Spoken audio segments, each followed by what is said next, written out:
TDP అధికారంలో ఉంటే చాలు.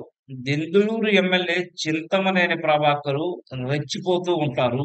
ఆయన అరాచకాలకు అడ్డు, అదుపు లేకుండా పోతుందని మాత్రం మనం చెప్పుకోవచ్చు. చింతమనేని ఆయన అనుచరుల దౌర్జన్యాల నుంచి తమకు న్యాయం చేయాలని కోరుతూ దాసరి బాబురావు దంపతులు టీడీపీ కేంద్ర కార్యాలయానికి వెళ్లి వేడుకున్నారు. తమ భూమిలో అక్రమ మట్టి తవ్వకాలు చేస్తున్నారని ఈ విషయమై ఎస్పీ మొదలుకొని రెవెన్యూ, మైన్స్ అధికారులకు ఫిర్యాదు చేసిన ఫలితం లేదని టీడీపీ కేంద్ర కార్యాలయానికి వెళ్లి ఆ దంపతులు తమ గోడునైతే వెళ్ళబోసుకున్నారు. ఈ విషయము ఒక సాక్షి పత్రికతో పాటు ప్రభుత్వ అనుకూల పత్రికలు కూడా వార్తలు రాశాయి. ఇదేమి ఆయా సొంత పత్రికలు కథనాలు అల్లించేం రాయలేదు. ఒక ఘటనకు సంబంధించి రిపోర్ట్ మాత్రమే ఆయా పత్రికలు చేశాయి. అయితే చింతమనేని ప్రభాకర్‌కి ఎందుకు కోపం వచ్చిందో తెలీదు గానీ, అది ఒక సాక్షి పేపర్ పై మాత్రమే కోపం వచ్చినట్టుంది. ఆ పత్రిక జగన్‌కి సంబంధించింది కావడంతో టార్గెట్ చేయడానికి కూడా చింతమనేని ప్రభాకర్‌కి చాలా సులువైంది.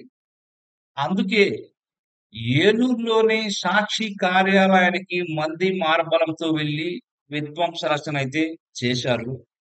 చింతమనేని తమ అనుచరులతో సాక్షి కార్యాలయంలో విధ్వంసానికి తెగబడి భయపెట్టడం ద్వారా తనపై వ్యతిరేక కథనాలు రాకుండా అడ్డుకోవాలని అనుకున్నట్టుగా అయితే మనకు తెలుస్తుంది.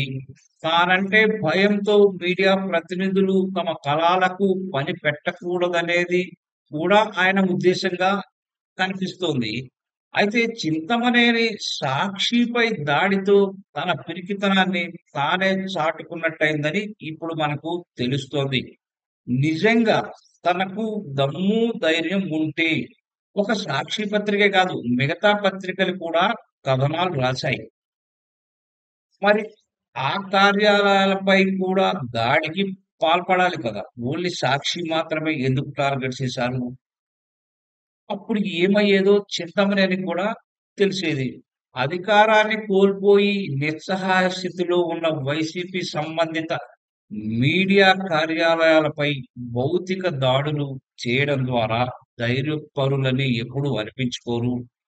గతంలో 2014, 19 మధ్య కూడా ఇలాగే చింతమనేని అరాచకాలతోనే టీడీపీ రాజకీయంగా అయితే నష్టపోయింది. ఇప్పుడు మరోసారి చింతమనేని అరాచకాలు గతం కంటే రెట్టింపుగా పునరావృతం అయితే అవుతున్నాయి. ఇప్పటికే చింతమనేని చర్యలతో అరాచక ప్రభుత్వం అనే ముద్ర అయితే పడింది. ఇది మరింత పెరిగితే మాత్రం రాజకీయంగా భారీ మూల్యాన్నయితే టీడీపీ చెల్లించుకోవాల్సి ఉంటుంది.